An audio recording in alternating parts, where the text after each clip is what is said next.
అమ్మా ప్రార్థన జరుగుతుందండి అని పాస్టర్ గారు ఫోన్ చేసి పిలవాలి. పిలిచినా వస్తావంటే రావు. అయ్యా ప్రేయర్ టైం అయింది రండి అని అంటే వస్తావంటే రావు.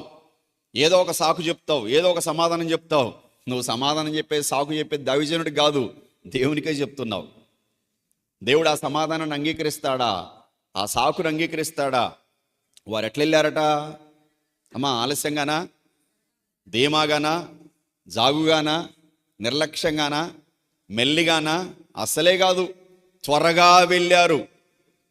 అంటే ఎంత ఆరాటం ఉందో చూడండి వారికి. త్వరగా వెళ్ళి ప్రభువుని మేము చూడాలి, ఆయన్ని సేవించాలి. నువ్వు వస్తున్నది ఎక్కడికి తెలుసా? దేవుని దగ్గరికి.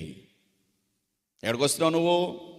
You are coming to God, you are not coming to people.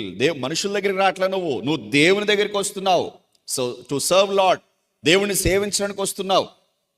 వారు త్వరగా వెళ్ళారంట. వారు ఏమాత్రం కూడా నిర్లక్ష్యము చేయలేదు.